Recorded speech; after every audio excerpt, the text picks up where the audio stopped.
Hello students, welcome to the next lecture on the duality of the LPP. Today we will learn how we can write the dual of the LPP in a very simple manner. मेरा नाम doctor Harish Garg है. You can follow and subscribe my YouTube channel. So what we have discussed so far, अभी तक हमने देखा कि why dual is needed. मैंने आपको एक लेक्चर अपलोड करा जिसमें आपको इंट्यूशन, एग्जाम्पल, मोटिवेशन दिया why there is a need of the dual. ये लेक्चर आप मेरी playlist optimisation techniques in Hindi में आपको मिल जाएगा. तो आज का लेक्चर है कि हम ड्यूल को लिखेंगे कैसे. अगर आपके पास कुछ एलपीपीस हैं, फाइन, लाइक मैक्सिमाइजेशन हो, चाहे वो प्रॉब्लम मिनिमाइजेशन हो, कांस्टेंट चाहे ग्रेटर देन के हो, चाहे लेस देन का हो, चाहे ग्रेटर देन का हो, वेरिएबल रिस्ट्रिक्टेड है चाहे अनरिस्ट्रिक्टेड है, how we can write the dual of the LPP.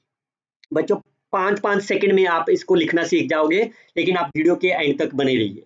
फिर भी मैं फिर कह रहा हूं बच्चों, मैं हर वीडियो में आपको बताता हूं कि अगर आप मेरी यूनिवर्सिटी के आसपास हो, चाहे आप मेरी सिटी में हो, अगर आपको कोई भी मैथमेटिक्स से रिलेटेड कोई भी डाउट होगा, you can come to my cabin and ask your queries. तो एक चीज हमेशा याद रखो, जब भी हम ड्यूल के बारे में बात करें तो आपका एक ही वे होना चाहिए कि उस सबसे पहले कोई भी एलपीपी है उसको कैनोनिकल फॉर्म में लिखना. कैनोनिकल फॉर्म मैंने ऑलरेडी आपको एक्सप्लेन करा हुआ है, वो आपको सेम प्लेलिस्ट के अंदर optimisation techniques in Hindi playlist में आपको मिल जाएगा. फाइन. अगर कोई भी एलपीपी कैनोनिकल फॉर्म में नहीं है तो सबसे पहले आपका टारगेट होगा उसको कैनोनिकल फॉर्म में बनाना. अगर मैं आपको क्विकली से रिवाइज करूं, what is a canonical form. Fine. Canonical form उस किसी भी एलपीपी को कैनोनिकल फॉर्म तब कहा जाएगा अगर ये 3 प्रॉपर्टी सेटिस्फाइड होंगी. पहली प्रॉपर्टी, अगर तो आपकी ऑब्जेक्टिव फंक्शन मैक्सिमाइजेशन है तो सारे के सारे कांस्टेंट लेस देन के होने चाहिए. लेकिन अगर आपका ऑब्जेक्टिव फंक्शन मिनिमाइजेशन का है देन सारे के सारे constants greater than equal to के होने चाहिए. एंड द थर्ड इज, जितने भी आपके डिसीजन वेरिएबल्स हैं x1 x2 x3 वो सारे के सारे पॉजिटिव होने चाहिए. फाइन. चलिए मैं आपको 2 अलग अलग मेथड बताऊंगा how you can write the dual, एक सीधे मेथड से और एक थोड़ा सा कैलकुलेशन बेस्ड. चलिए सबसे पहले पहला क्वेश्चन सॉल्व करते हैं. फर्स्ट क्वेश्चन आपके पास क्या है, मैक्सिमाइजेशन. इसका मतलब सारे के सारे कांस्टेंट्स आपको लेस देन के होने चाहिए. पहले चेक कर लो क्या सारे के सारे कांस्टेंट लेस देन के हैं. बिल्कुल है. एंड सारे के सारे वेरिएबल्स भी आपके ग्रेटर देन है. इसका मतलब ये ऑलरेडी आपके पास कैनोनिकल फॉर्म में लिखा हुआ है. फाइन. तो आपको इसमें कैनोनिकल फॉर्म बनाने की जरूरत नहीं है. नेक्स्ट एग्जांपल देखेंगे जहां पे कैनोनिकल फॉर्म बनाना पड़ेगा आपको. तो जितने भी कांस्टेंट्स हैं उसके साथ एक न्यू वेरिएबल असाइन कर दो, y1 y2 y3. 3 कांस्टेंट है ना, तो इन 3 वेरिएबल्स को हम बोलते हैं ड्यूल वेरिएबल्स. पहले कांस्टेंट के साथ हमने y1 को असाइन करा, सेकंड वेरिएबल को हमने y2 करा और थर्ड को हमने y3. अगर प्रॉब्लम आपकी मैक्सिमाइजेशन है that is called as the primal problem, तो ड्यूल आपका क्या हो जाएगा, मिनिमाइजेशन. अगर आपका प्राइमल मिनिमाइजेशन है ड्यूल आपका मैक्सिमाइजेशन हो जाएगा. तो सबसे पहले ऑब्जेक्टिव फंक्शन लिखेंगे. ऑब्जेक्टिव फंक्शन बनेगा कांस्टेंट से 10 into y1 plus 2 into y2 plus 6 into y3. Fine. Subjected to the constants. अब इस कांस्टेंट से x1 का कॉलम ले लो. इसकी x1 की वैल्यू क्या है, 1 इंटू y1. सेकेंड क्या है, 2 इंटू y2 और थर्ड में क्या है, 2 इंटू y3. अगर कहीं पे नहीं लिखा होगा उसकी वैल्यू 0 हो जाएगी, क्योंकि प्रॉब्लम मिनिमाइजेशन है तो आपका आंसर ग्रेटर देन होना चाहिए. x1 फंक्शन कितना है, 1. सिमिलरली सेकंड के लिए लिख दो. सेकंड x2 के कॉरस्पॉन्डिंग 1 इंटू y1, x2 के कॉरस्पॉन्डिंग माइनस 1 इंटू y2 और x2 के corresponding minus 2 y3 which is greater than equal to x2 का कोफिशिएंट माइनस 1. थर्ड के कॉरस्पॉन्डिंग लिख दो x1 y1 minus y2 minus 3 y3 which is greater than equal to 3, and all the variables y1 y2 and y3 are my greater than equal to 0 is the required dual of the LPP. Fine. Is the required dual of the LPP. चलिए second example देखते हैं. Problem आपकी क्या है, minimisation है. Fine. तो आपके सारे के सारे कांस्टेंट ग्रेटर देन के होने चाहिए. क्या सारे कांस्टेंट है ग्रेटर देन के, क्विकली से चेक करिए. नहीं है, ये कांस्टेंट आपका लेस देन का है. तो इसको पहले आप कन्वर्ट करिए ग्रेटर देन साइन में, तो कैसे कन्वर्ट करेंगे? I can multiply the equation by -1, तो ये इक्वेशन क्या बन गई? -7x1 plus 2x2 plus x3 which is greater than equal to -10। Fine, तो देखो ये कांस्टेंट बन गई ना आपकी, क्लियर। और सारे के सारे आपके वेरिएबल पॉजिटिव है। अब हर के कोरस्पोंडिंग एक y1 लगा दो, y1 y2 कितने वेरिएबल लगेंगे? जितने कांस्टेंट्स होंगे, तो देयर आर द 5 कांस्टेंट्स, तो इसका मतलब इसके कितने ड्यूल वेरिएबल्स होंगे? 5। So consider the y1 y2 y4 5 are my dual variables. Problem आपकी मिनिमाइजेशन है, तो ड्यूल आपका हो गया मैक्सिमाइजेशन। कैसे लिखा जाएगा? पहले के साथ y1 लगाया था 7y1, सेकंड के साथ 4y2, थर्ड के साथ y3, फोर्थ वेरिएबल के साथ 3y4 और लास्ट के साथ आपने 2y5। सब्जेक्टिव द कांस्टेंट्स, तो मैं एक कांस्टेंट लिख देता हूं, x1 के कोरस्पोंडिंग लिखो, पहली वैल्यू 3, सेकंड कांस्टेंट में 6, थर्ड कांस्टेंट में -7, फाइन, देन प्लस y4 और लास्ट में plus 4y5। Since problem is my maximisation, सारे कांस्टेंट आपके लेस देन के आएंगे और x1 के कोरस्पोंडिंग वैल्यू आपकी 3। सिमिलरली आप y2 x2 के कोरस्पोंडिंग लिख लो, 5y1, fine, 5y1 1y2 2y3 minus of 2y4 7 of y5 less than equal to -2. Similarly for the 4 is the required dual of the given LPP. तो आप देखो आपका answer just single straight line में आप उसे लिख सकते हो। Look at the next one. Write the dual of the LPP. आपका टारगेट का मिनिमाइजेशन है, सारे के सारे कांस्टेंट ग्रेटर देन के होने चाहिए, लेकिन यहाँ पे एक कांस्टेंट आपका इक्वालिटी आ गया। फाइन, तो जब भी इक्वालिटी होगा मैं आपको दो मेथड बताऊंगा। First method with the help of the calculation, fine, और सेकंड मेथड जिसको आप डायरेक्टली लिख सकते हो आप। और मैं आप जब, क्योंकि आप पहली बार देख रहे हो तो मैं आपको दोनों मेथड एक्सप्लेन करूंगा, बट अगर आपने इस लेक्चर के बाद, इस क्वेश्चन के बाद कभी भी इक्वालिटी आएगा, I can opt the method number 2। Fine, इससे आप अपना आंसर एक लाइन में लिख सकते हो। क्लियर। सबसे पहले मैं मेथड 1 एक्सप्लेन करता हूं।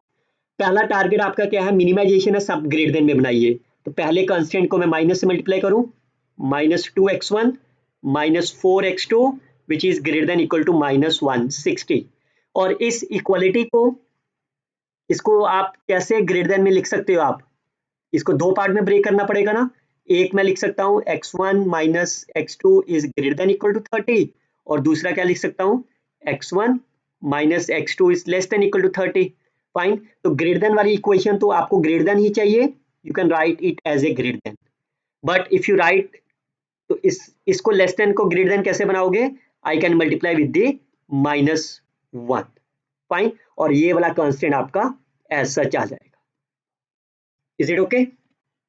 फाइन, अब आप देख लो सारे कांस्टेंट हो गए, इसके साथ y1 अप्लाई कर दो, इसके साथ y2 y3, तो कितने ड्यूल वेरिएबल्स हो गए आपके पास? 4 ड्यूल वेरिएबल्स। और प्रॉब्लम मिनिमाइजेशन है, तो वो आपके पास मैक्सिमाइजेशन हो जाएगी। कैसे बनेगा ऑब्जेक्टिव फंक्शन?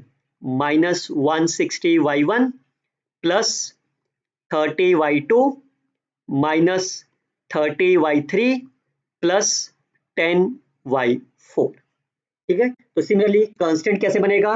-2, इसके साथ आपने क्या लगाया था? y1, -2y1 plus y2 minus y3 and plus y4। और लेस मैक्सिमाइजेशन है, तो सारे कांस्टेंट लेस देन के आएंगे और वैल्यू आएगी 1। सेकंड में देखो, -4y1 -1y2 प्लस y3, और यहाँ पे y4 आएगा नहीं बिकॉज x2 नहीं लिखा हुआ। फाइन, बट एक चीज दिमाग में रखो, आपके पास ओरिजिनल कितने कांस्टेंट थे? 3 कांस्टेंट है ना, तो आपके पास बेसिकली होने कितने चाहिए ड्यूल वेरिएबल? 3, लेकिन यहाँ पे कितने आ गए? 4। तो वो 4 क्यों आए? क्योंकि आपने सेकंड कांस्टेंट को दो पार्ट में ब्रेक करा। फाइन, और कौन कौन से वेरिएबल लिए आपने? इसके कोरस्पोंडिंग आपने y2 लिया था और इसके कोरस्पोंडिंग y3 लिया था। तो अब आप इस LPP में देखो, कहीं पे भी y2 एंड y3 लिखा हुआ है, वो हमेशा और हमेशा y2 माइनस y3 की फॉर्म में होगा। जैसे आप देखो, इसमें से 30 कॉमन निकाल लो, इसमें से -1 कॉमन निकालो सेकंड कांस्टेंट से। फाइन, तो मैं इसको एक नाम ले लेता हूं, y2 माइनस y3 को एक नाम ले लेते हैं, let's say y। Fine, y5 भी ले सकते हो, फाइन y भी ले सकते हो, चॉइस आपकी है। तो I can consider y is my y2 minus y3। तो ये ऑब्जेक्टिव फंक्शन क्या बन गया आपका 30 टाइम्स y, और सब्जेक्टिव टू कांस्टेंट क्या हो गया -2y1, इसकी वैल्यू कितनी होगी y plus y4 less than equal to 1। Second constant क्या हो गया -4y1, माइनस मैंने कॉमन निकाल लिया which is less than equal to 2। अब इसमें कितने वेरिएबल हैं y1 and y4 are my greater than 0। अब इसकी y की वैल्यू क्या होगी, अगर y2 and y3 are my positive तो ये नंबर आपका पॉजिटिव भी हो सकता है और ये नेगेटिव भी हो सकता है। तो ऐसे वेरिएबल को क्या बोलते हैं जिसमें पॉजिटिव और नेगेटिव हो, that means they are unrestricted set. Clear? तो that is the final required dual of the LPP. But student आप देखो, आपको सबसे पहले इक्वालिटी को आपने दो पार्ट में ब्रेक करा, फिर आप उसका ड्यूल लिखा और फिर आप उसको बैक फॉर्म में लिख के गए। फाइन, लेकिन मैं इससे अच्छा आपको एक नेक्स्ट मेथड बताता हूँ, दैट्स द सेकंड मेथड। अब आपको क्या करना है, मैं हमेशा इस मेथड को रिकमेंड करूंगा। फाइन, और इस एग्जांपल के बाद जब भी कभी भी इक्वालिटी आएगा तो मैं सिर्फ और सिर्फ सेकंड मेथड ही अप्लाई करूंगा। आप टारगेट का मिनिमाइजेशन, तो जहां पे भी लेस कांस्टेंट सारे ग्रेटर देन के बना लो, पहले इक्वालिटी को छोड़ दो। तो इसका मतलब पहले कांस्टेंट को आपने ग्रेटर देन बनाना है माइनस लगा के। फाइन, तो इसके कोरस्पोंडिंग वेरिएबल आपका क्या हो गया y1, इसके कोरस्पोंडिंग आपका y2, इसके कोरस्पोंडिंग आपका y3। क्लियर? अब एक रूल हमेशा याद रखो, जब कभी भी, जैसे इसमें आपके पास क्या है second constant as equality sign. Fine, जब भी कोई भी कांस्टेंट इक्वालिटी साइन होगा, इसके कोरस्पोंडिंग कौन सा वेरिएबल लगाया आपने y2, that variable is my unrestricted variable. Fine, fine, क्योंकि सेकंड कांस्टेंट आपका क्या है इक्वालिटी का, तो y2 is my unrestricted variable. बाकी काम वैसे ही आपके पास जैसे हमने पहली एग्जांपल और सेकंड में लिखा। फाइन, तो क्या बन जाएगा आपका ऑब्जेक्टिव फंक्शन, ये मिनिमाइजेशन है तो वो मैक्सिमाइजेशन हो गया, so that will be -160y1 plus 30y2 plus 10y3। Constant लिख के दिखाओ क्विकली से। फाइन, x1 के कॉरस्पोंडिंग -2y1 plus y2 plus y3, maximisation है तो लेस देन में आएगा ऑब्जेक्टिव फंक्शन के अंदर 1। सेकंड का कॉरस्पोंडिंग लिखो -4y1 माइनस y2, थर्ड में तो है ही नहीं आपके पास, less than equal to 2। Fine, तो आपके पास y1 and y3 are my greater than 0 and y2 is my unrestricted सब। तो आप देखो आपका आंसर जो है वो स्ट्रेट लाइन एक लाइन में ही आ जाएगा। Fine, so I always recommended you that method number 2. चलिए look at this another one again। Problem क्या है, मिनिमाइजेशन, सारे कांस्टेंट ग्रेटर देन के बना लो अपार्ट फ्रॉम द इक्वालिटी। इसको लिखते हैं हम, क्या आ गया y1 y2 y3। अब इस इक्वालिटी का मतलब क्या है, y3 क्या हो जाएगा आपका अनरिस्ट्रिक्टेड वेरिएबल। अब आप इसका ड्यू लिखते हैं, प्रॉब्लम मिनिमाइजेशन है तो वो मैक्सिमाइजेशन होगी। मैक्सिमाइजेशन में पहला लिखते हैं -7y1 plus 12y2 plus 10y3 subjected to the constants. तो पहला कांस्टेंट लिखते हैं x1 के corresponding -3y1 plus 2y2 minus 4y3। Problem maximisation है that is less than equal to 1। y2 के x2 के corresponding y1 minus 4y2 plus 3y3 which is less than equal to -3, and then x3 के corresponding -2y1, second में x3 लिखा ही नहीं हुआ तो 0 plus 8y3 is less than equal to -2। y1 and y2 are greater than 0 and y3 is my unrestricted sum। But एक चीज देखो आपके पास यहाँ पे क्या लिखा हुआ है, x3 is my unrestricted। अब आपको रिवर्स चल जाना इसका, अगर वेरिएबल अनरिस्ट्रिक्टेड है तो उसके कॉरस्पोंडिंग जो भी कांस्टेंट आएगा दैट इज इक्वालिटी साइन। तो इस तीनों कांस्टेंट में से ऐसा कौन सा कांस्टेंट था जो आपने x3 के कॉरस्पोंडिंग लिखा था, ये थर्ड वाला लिखा था ना, तो यहाँ पे इक्वालिटी लेस देन की जगह पे आपके पास equality, right, that is the answer of the required problem. चलिए आप you may pause this video, find and write the answer by on, फिर आप मेरे सोल्यूशन के साथ मैच करते हैं। प्रॉब्लम आपके पास क्या है, मैक्सिमाइजेशन है, सारे के सारे कांस्टेंट लेस देन के होने चाहिए, तो इसमें तो कोई भी नहीं है ना, इक्वालिटी को ऐसे रहने दो, इसको मैं y1 का नाम दे रहा हूँ, y2 का। आप बता सकते हो y1 एंड y2 क्या होंगे, बिकॉज फर्स्ट कांस्टेंट आपका पास क्या है, इक्वालिटी साइन, तो that means y1 is unrestricted variable, y2 is again unrestricted variable. तो क्या लिखा जाएगा इसका ड्यूल, प्रॉब्लम मिनिमाइजेशन, मैक्सिमाइजेशन से मिनिमाइजेशन हो गई, इसके साथ आपने y1 लगाया है, सेकंड के साथ y2, that becomes 2y1 plus 1y2 subjected to minus 2y1 plus 2y2, minimisation है तो कांस्टेंट ग्रेटर देन का sign with the help of 1। Next one is plus 1y1 plus 3y2 which is greater than of minus 2, 3y1 plus 4y2 which is greater than equal to 3, और y1 and y2 are unrestricted। क्या कोई constant equality का आएगा, इसमें देखो सारे के सारे ग्रेटर देन के साइन है ना, तो कोई भी नहीं आएगा। अगर इसमें से कोई भी एक वेरिएबल अनरिस्ट्रिक्टेड होता, उसके कोरस्पोंडिंग आपके पास ड्यूल वेरिएबल आपके पास आ जाता है इक्वालिटी साइन।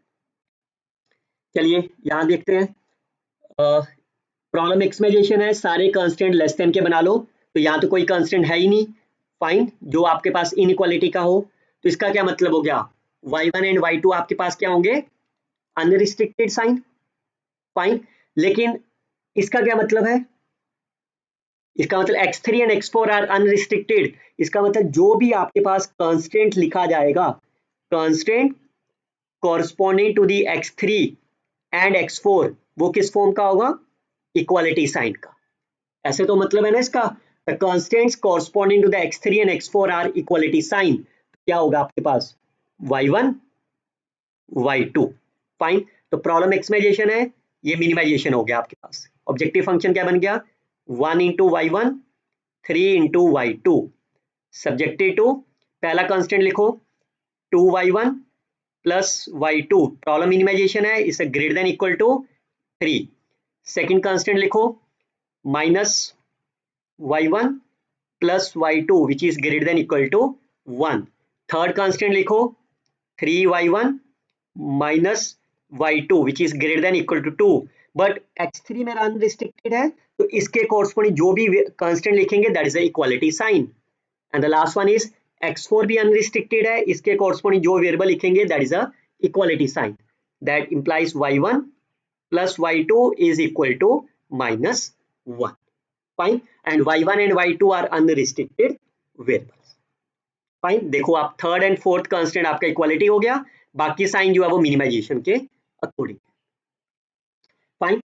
अभी और एग्जांपल भी कराऊंगा, मैं आपको रिलेशन बता दे रहा हूं, अगर आपके पास कोई प्राइमल प्रॉब्लम थी तो हम ऐसे ही कर रहे हैं ना, जो भी आपका ये बी आई था इसको ऑब्जेक्टिव फंक्शन में ले जा रहे हैं, और जो आपका राइट हैंड ऑब्जेक्टिव फंक्शन में था उसको इधर ले जा रहे हैं, और जो वेरिएबल्स थे उसका ट्रांसपोज ले रहे हैं। और अभी मैंने समरी में क्या बताया, अगर आपके पास ऑब्जेक्टिव फंक्शन मैक्सिमाइजेशन का है तो ड्यूल मिनिमाइजेशन हो जाएगा, अगर कोई भी वेरिएबल आपका अनरिस्ट्रिक्टेड है तो उसका ड्यूल कांस्टेंट आपका क्या हो जाएगा, इक्वालिटी के साइन का, अगर आपके पास कोई भी कांस्टेंट इक्वालिटी का है तो वो ड्यूल आपका क्या हो जाएगा, अनरिस्ट्रिक्टेड, क्लियर।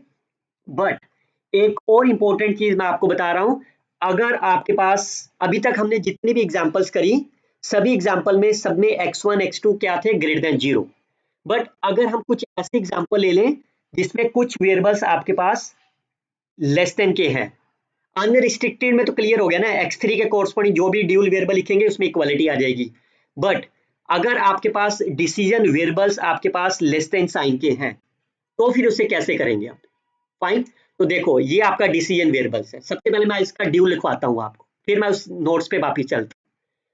सो अभी आपको क्या करना है, मिनिमाइजेशन है, सारे के सारे कांस्टेंट आपके क्या होने चाहिए, ग्रेटर देन साइन के, तो आपको क्या करना है, चाहे इस वेरिएबल को आप ग्रेटर देन का बना लो माइनस साइन के साथ, फाइन, लेकिन आप चॉइस आपकी, आप बनाना चाहते हो बना सकते हो, नहीं बनाना मर्जी आपकी है, फाइन, क्योंकि मैं अभी आपको इनडायरेक्ट वे बता रहा हूँ सीधा। अब मैं आपको बता, एक तो मेथड ये है कि आप इस वाले को ग्रेटर देन में बना लो, फाइन, और प्रीवियस मेथड से सॉल्व कर दो, लेकिन उसके लिए प्रीवियस मेथड से आप क्या करो, सब्स्टिट्यूशन कर दो, कहीं पे भी x2 लिखा होगा उसको माइनस ऑफ x2 में रिप्लेस कर दो, यहाँ पे x2 को माइनस ऑफ x2 में रिप्लेस कर दो, फाइन, यहाँ पे भी x2 को माइनस x2 में रिप्लेस कर दो और फिर प्रीवियस मेथड से आप इसको सॉल्व कर दो।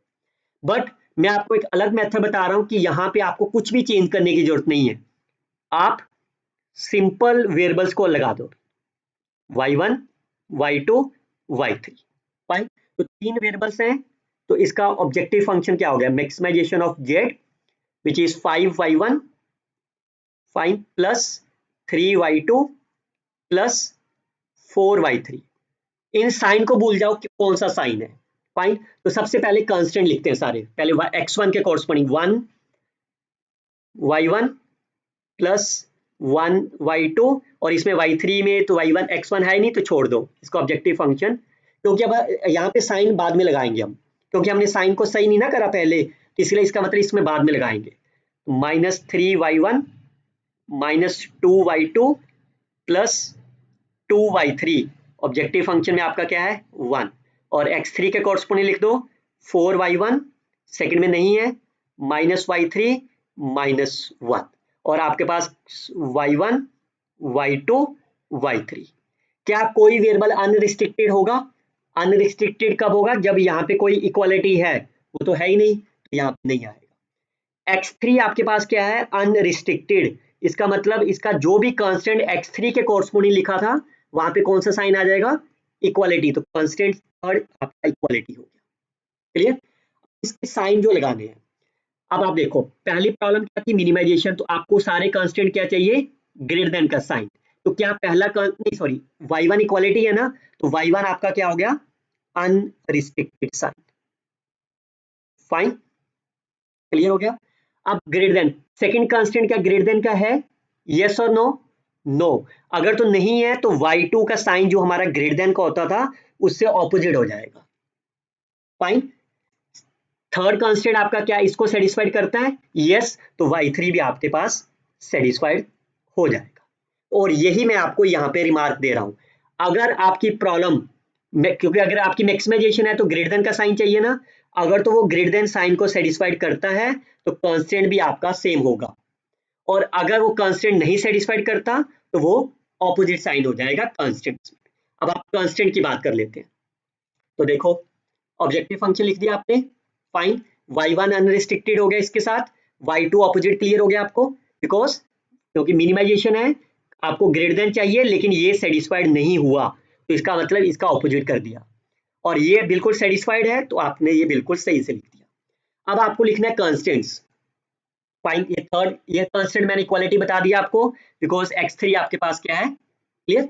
अब आप देखो पहला कांस्टेंट क्या आपका x1, ये कांस्टेंट x1 के कॉरस्पॉन्डिंग है ना, x1 आपका सेटिस्फाइड है, ये ग्रेटर देन ही तो होना चाहिए था ना, तो मैक्सिमाइजेशन है तो कांस्टेंट आपके क्या होने चाहिए सारे greater than, sorry less than sign के, मैक्सिमाइजेशन में लेस देन होना चाहिए ना, और आपका x1 आपको होना क्या चाहिए था x1 x2 x3 greater than चाहिए थे ना, तो ये सेटिस्फाइड है तो आपका साइन सेटिस्फाइड हो गया, क्योंकि आपका x2 ऑपोजिट साइन का है, फाइन, x2 ऑपोजिट है ना, तो ये वेरिएबल आपके किसके कॉरस्पॉन्डिंग था x2 के कॉरस्पॉन्डिंग, इसका साइन भी ऑपोजिट कर दो आप, ऑपोजिट मैक्सिमाइजेशन में लेस देन चाहिए तो आपने ग्रेटर देन में कन्वर्ट कर दिया, फाइन। बिकॉज ये बच्चों पहली एग्जांपल कर रहे हो तो इसलिए आपको मुश्किल लग रहा है, अभी मैं नेक्स्ट एग्जांपल दिखाऊंगा तो आपको आसान लगेगा, लेकिन मैं आपको सेकंड मेथड भी मैंने पहले बता दिया है, उसमें क्या करना है इसको आप माइनस से मल्टीप्लाई कर दो, fine, which is greater then of the -3 हो गया, और इस x2 को रिप्लेस कर दो आप माइनस ऑफ x2 के साथ,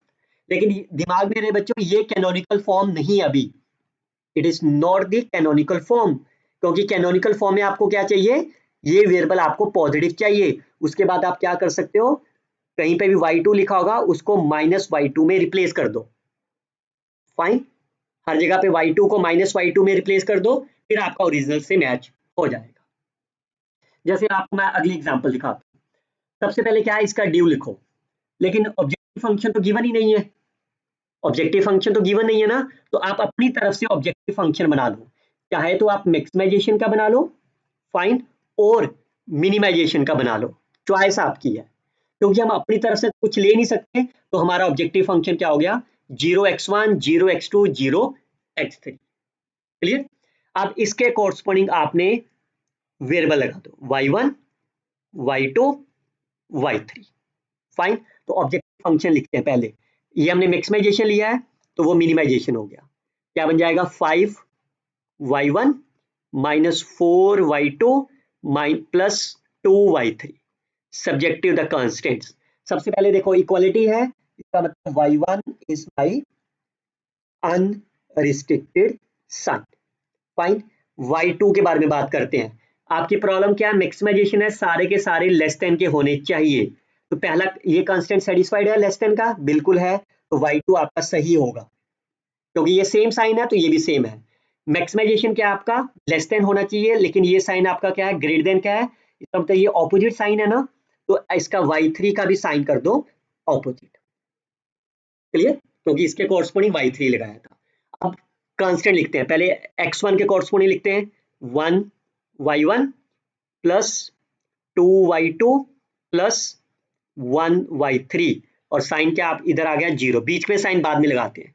x2 के कोर्सपोंडिंग 0, 3y2 प्लस y3 0, और इसके corresponding minus 3y1 minus y2 plus y3 0। Fine. अब आप देखो x1 क्या सही साइन है, यस इट इज करेक्टेड, तो इसका मिनिमाइजेशन का जो भी साइन होता है वो करेक्टेड साइन आ जाएगा। x2 आपका क्या है ऑपोजिट साइन, तो जो भी वेरिएबल आपका x2 के कोर्सपोंडिंग था उसका ऑपोजिट साइन कर दो। मिनिमाइजेशन में आपको ग्रेटर देन चाहिए ना, तो ये लेस देन हो जाएगा। इसमें x3 क्या आपका, x3 तो कुछ ही नहीं बताया ना, तो x3 आपका क्या हो गया अनरिस्ट्रिक्टेड। तो अगर आपका ये अनरिस्ट्रिक्टेड है तो उसका ड्यूल वेरिएबल क्या, ड्यूल कांस्टेंट क्या हो जाएगा इक्वालिटी साइन। तो आपके पास आंसर क्या बन गया फाइन। थर्ड कांस्टेंट आपका इक्वालिटी, सेकंड आपका ऑपोजिट साइन है, फाइन एंड सो। तो कुल मिला के क्या करा मैंने, जो अगर कांस्टेंट्स आपके ऑपोजिट साइन के हैं with respect to the canonical form, तो उसके ड्यूल वेरिएबल्स आपके ऑपोजिट साइन हो जाएंगे।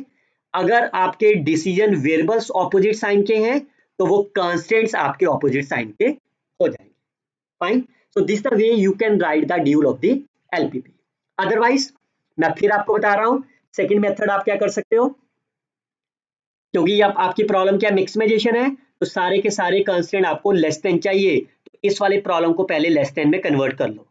Minus x1 minus x2 minus x3 which is less than equal to minus of 2। Fine. फिर आप इसका ड्यू लिख लो, तो चॉइस आपकी है।